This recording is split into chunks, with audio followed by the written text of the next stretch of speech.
Hey everybody, Peter Zeihan here, coming to you from fairly windy and noisy Miami. I hope the sound on this one's okay.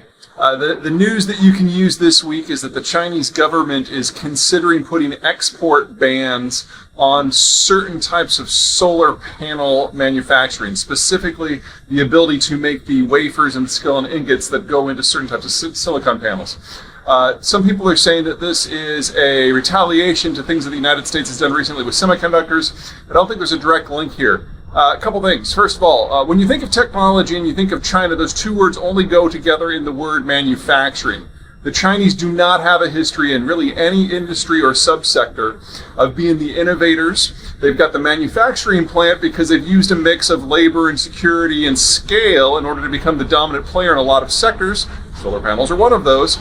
But they don't do much innovation at all. In fact, we were kind of racking our brains over this at the offices. You know, what items out there were the Chinese the pioneers at, that they hold the technological edge and there's still a demand for it outside in the rest of the world? There really is nothing. What's going on here is that the Chinese have discovered that the United States is starting to build an industrial policy, and lots of other countries in the world are going with it. And once you marry state power to the efficiencies that you get from the American workforce and capital markets and market size, well, the Chinese just aren't nearly as important in that sort of world. So in those rare places where they do have a technical edge, they would like to keep it. This brings us to the solar panels. The Chinese dominated this space years ago and drove out most of the competition completely, and then were left as the only ones in the space, something like 80% of the global total. And the assembly of solar panels requires a lot of fingers and eyes, something that the Chinese dominate because of the size of their labor force. And that means they have made certain technological advances. The one that they're talking about at the moment, the most important one by far, is that the Chinese, and only the Chinese, can make the wafers for the PV panels larger and thinner than anyone else. It's an edge they would like to keep. But with the United States now mandating that a certain percentage, a rising percentage, of solar panels have to be manufactured in the United States, this technology is going to move there, whether it's the US having to develop it or not. So the question comes down to what kind of time frame are we talking about? If the Americans started from a naked start, this would probably be a 5 to 8 year process, which for the Biden administration is just not fast enough. And so that brings us to the question of espionage. Now, the Americans, as a rule, are not great at industrial espionage, and it's because our economy is too large and the government tends to be too hands-off. So let's say, for example, that the CIA did have the capacity to steal the plans for the next transmission that the Germans were able to put together. Who do you give it to? Ford? Chevy?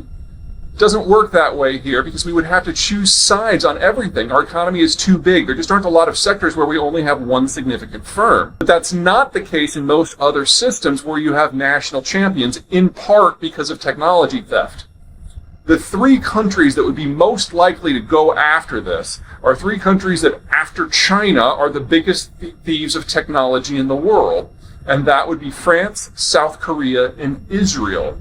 And of those three, the South Koreans are definitely the ones to watch, because they now have a fairly robust history of building an industrial plant within the United States in order to meet whatever requirements the U.S. government demands.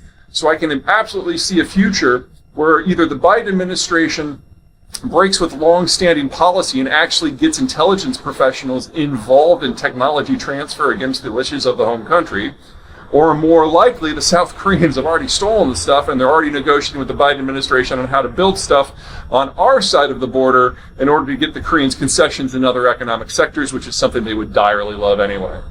One way or another, this is going to happen. The Biden administration has already put out the money. The demand is there. The solar panels are getting more efficient every year. They're making more sense in more parts of the country. But most importantly, the political will for the general population to play hardball with the Chinese is there. So all the pieces are in place, and Chinese leadership in this sector, its days, are numbered. And even if that proves to be false, if the Chinese refuse to export the tech to the United States, then the United States won't have a choice but to build the stuff itself. One way or another, solar panels are coming home. All right, that's it for me. Take care, everyone.